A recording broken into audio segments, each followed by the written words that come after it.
Hey everybody, and welcome to the Twist Happy Hour, the video podcast where cocktails and conversations collide. We're your hosts, two gals who love to travel and love to sip a really good cocktail. Okay, I do. I'm teaching Kate about it. And we have way too many opinions about everything and anything that's happening in the world right now. So whether you're here for celebrity deep dives, travel fails, viral chaos, or just a reason to pour a drink and have a laugh, you're in the right place. So grab your favorite cocktail. We'll be making ours right now, and let's dive in. Cheers. I like cocktails. I like when other people make them.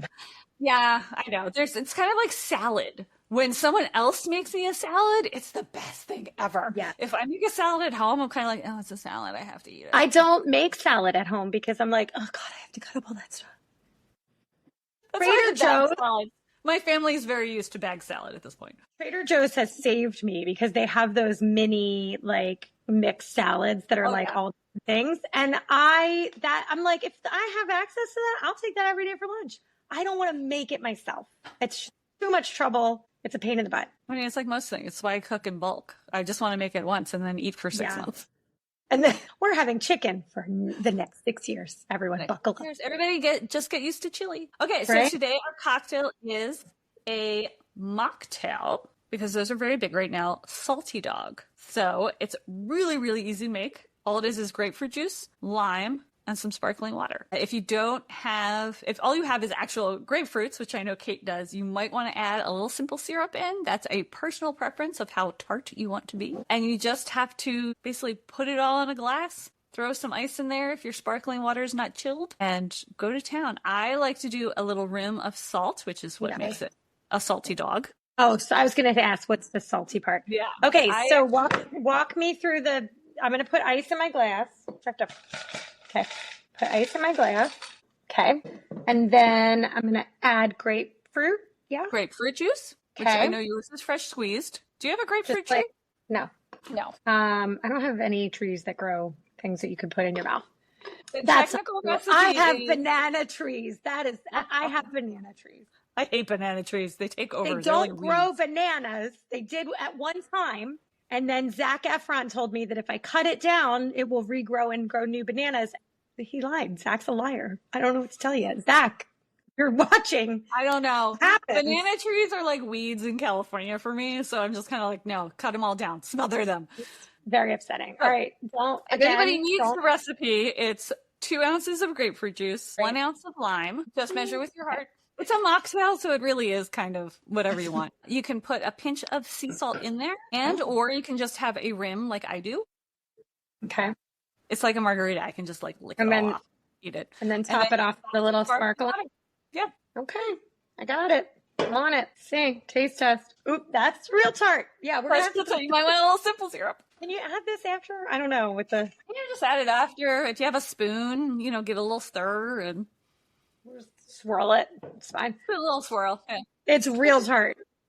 I like fresh squeezed grapefruit juice, though. It's the best kind. Any kind of fresh juice is always better. I mean, my kids know we have orange trees, and January is just orange juice month at my house. We get rid of all scurvy right away. Yeah. Scurvy is a big concern for you, I have found. I just find it so hilarious how much citrus we have in California now that we live here. And I'm like, well, scurvy could never be an issue in Southern California. You can literally go down my street and pick public oranges and tangerines off of trees that are on like the little parkway between the sidewalk and the street. Apparently that's what you call it. I call it like the sidewalk garden, but why is it that we don't have that here in Florida? I feel like we have citrus. It's a thing. We have that. We have our city. You have the temperate zone for it. Why is it we can't walk down the street and start picking fruit? Our city gives fruit trees if you want to plant one in your like yard or on your parkway, so that everybody has access to fruit trees. Man, I can send you a Meyer lemon. I'm growing tiny ones. I can't grow anything in my yard. Everything's too shady. Oh, that's true. It's too shady. Okay, so I want to jump right into the topic because I'm very excited about this one. And so why don't you kick it off? What are we talking about? Did we decide? Witcher? Oh, Witcher. Okay. So for those of you that don't know, which is literally all of you, because this just came up on a recent trip that Keryn and I were on. Keryn really loves the show The Witcher, which apparently stars Henry Cavill. I have never seen this show, but she really, really wants me to watch this show. And so I said we should do a show where you convince me to watch The Witcher, but I brought receipts. So be prepared, lady, because I have some comments back that I will be making. I might need to put the vodka in this mocktail.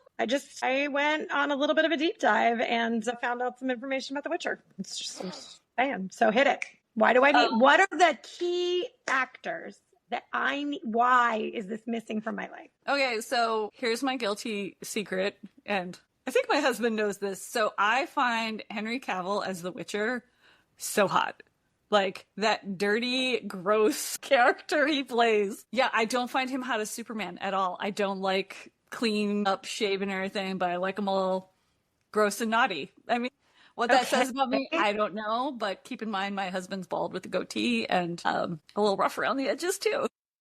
So Henry Cavill as a disgusting, homeless mutant Witcher is, that's like where my heart is. Digging holes all day kind of look.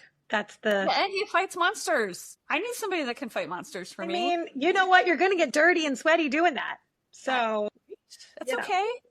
I personally... He's big and muscular and can just throw me around, so... There you go. I like a guy that can throw me around. Maybe not throw me, like, you know, toss me over his shoulder. I personally do not like the blonde Henry Cavill. I like the brunette version.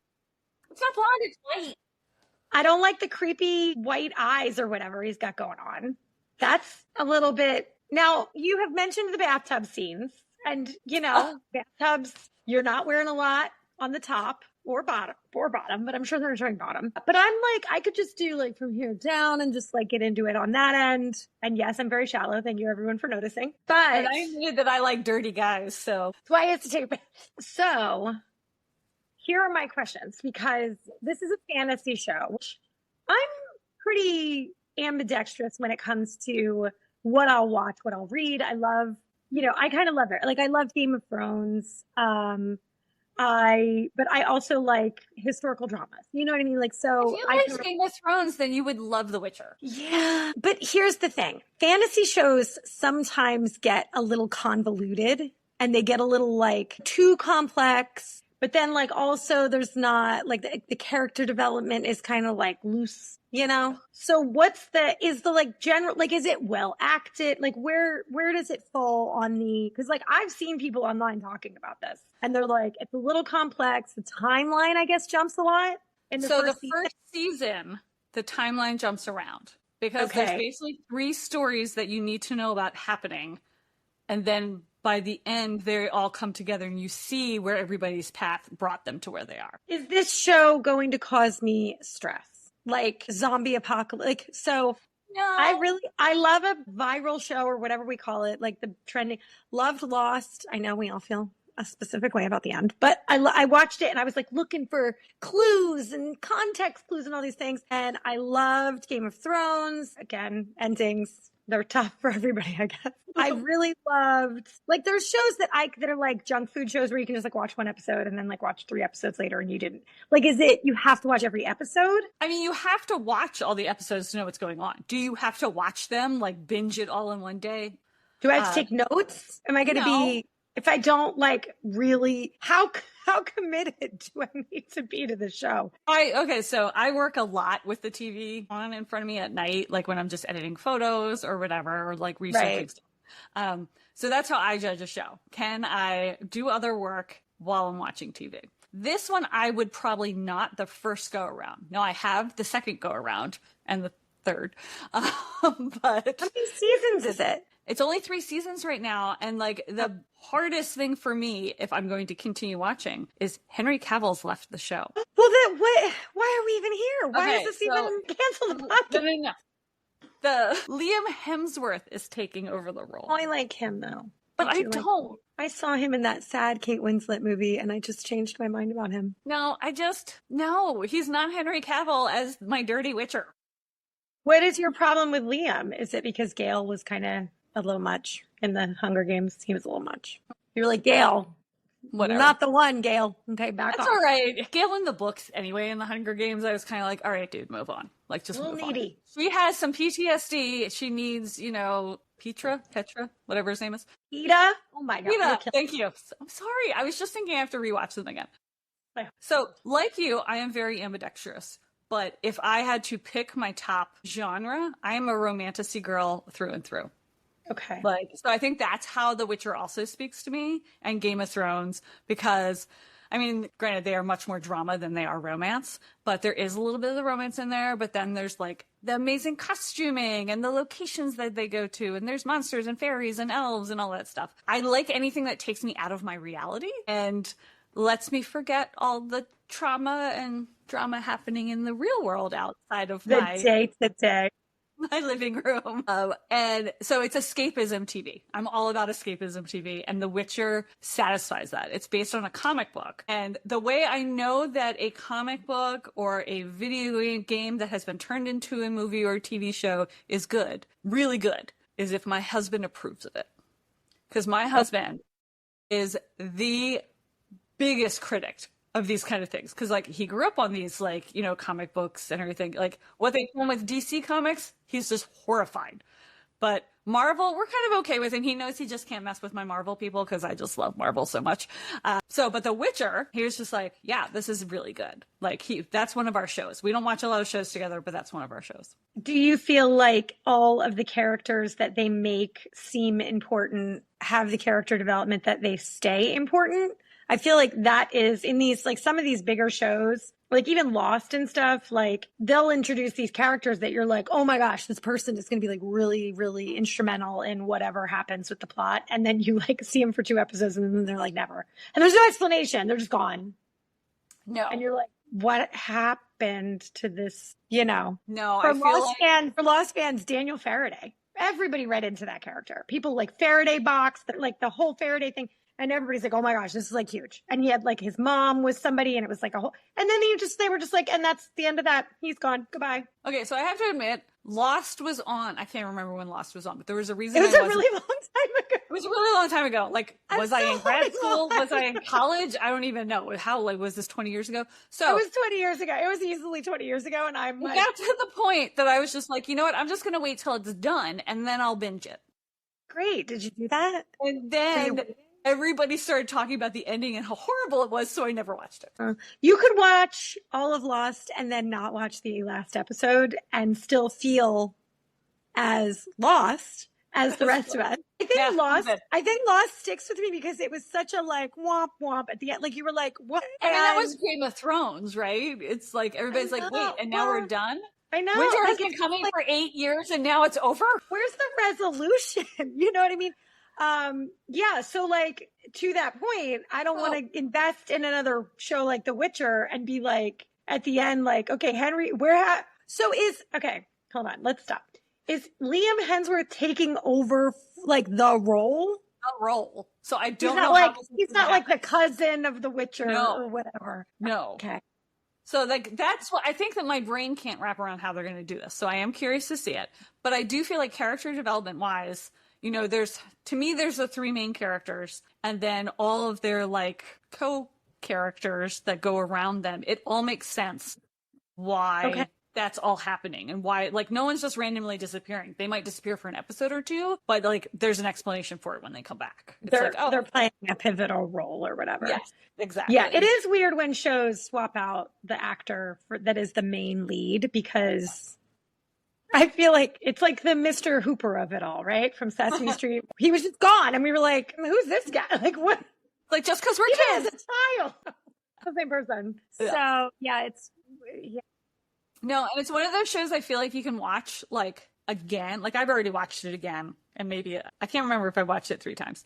Usually whenever a new season of a show I really like is coming out, I'll watch the previous seasons. So then, like, I've seen episode 1 3 times, and then, or season 1 3 times, and then season 2 2 times, and then season 3 1 time, and then it'll turn into like 4 and then 5, and you know, because also there's so much time in between them that I forget what was happening, so I have to watch. Do you feel like it's the kind of show where at the end of it, because I like shows that lead, like, that are cliffhangery shows, right? The when you like leave an episode and you're like, what's gonna happen? I don't know. So, do you feel like it has that aspect to it, or is it just like a drama continuation? Oh no, like I get pissed off. Okay, great. I like that. I like. I'm just like, wait, what? Okay. What happened? What's gonna like? And you don't need the backstory. Like, you don't have to have read the comic books to watch this show. No, not at all. And that's where the first season, like, even the directors and writers were like, the first season was really hard because you basically had to throw all this backstory into it, which is why there's all the different timelines that people were getting confused about. But it actually all makes sense by the end of the season. You're like, oh, okay. You know, because you're basically getting 3 people's backstories at the same time. Spoiler. Sure. So you think that they're all happening at the same time, but they're actually not happening at the same time. You're just getting the backstories kind of intermixed with each other. Gotcha. So you really have to follow it. Yeah. By the end of that season, now they're all on the same timeline and in the same time zone, whatever, and living life in the present together. Okay. Yeah. And they do special effects because they have dragons and monsters and things of that nature. Oh, yeah. Are the special effects like... They're on point. You know, 1972 special effects, or are they like... No, there's no clay monsters that are like... Okay, great. There's no, there's something to be said for the clay monsters. I mean, I'm all about it, but no, this was a very well done effects and, you know, the 3D art. Also why, because we're somewhat in that industry as a family, my husband's very particular about his... I didn't even think of that. If he's okay with the effects, then I would never know that it wasn't a good effect. You'll like it, and the costuming and the makeup and everything. And I think Henry Cavill left. I can't remember the actual reason, but it was something like it was just a lot. Like he had to be jacked all the time, which I'm like, come on, Henry, you're always jacked. And yeah, Henry, you do need to be jacked all the time. Sorry, boo. He's like the biggest nerd on the planet. Like he builds his own computers. He's like he's the one that was pushing for The Witcher to get made because he loves it, and you know all this other stuff. And then, I think he's just like, and now the next project. Let's move on. Wow.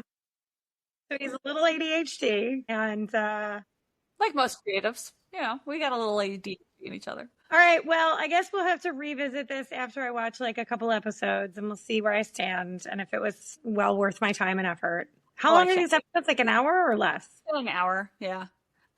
Don't let the kids watch it. I mean, to be fair, my child watched Fight Club with me last night, so okay. There's not a lot he hasn't seen at this point. I would watch it first. Yeah, there's orgies and stuff involved, so you might just want to think about that. Okay. Yeah, he hasn't seen Game of Thrones yet, so maybe. Okay, yes, think Game of Thrones level. Like. Okay. Yeah. It's like when my mom wanted to watch Outlander, and I'm like, you're not allowed to watch that. Nope. My 80-year-old mother. I was like, no, Mom, you're not allowed to watch that show. I'm so sorry. She's like, what? It's about Scotland and my family. And I'm like, nope, you can't. Nope. You can't even read the book, Mom. Nope. All right. Well, everybody, thanks for hanging out with us at the Twist Happy Hour. Don't forget to like and subscribe so you never miss a sip of fun. And follow us on social at Twist Cocktail, Recipes, and Twist Happy Hour for more behind the scenes recipes, random nonsense, and probably some more bloopers as we go along. See you next week. Same time, same place. Cheers. Cheers.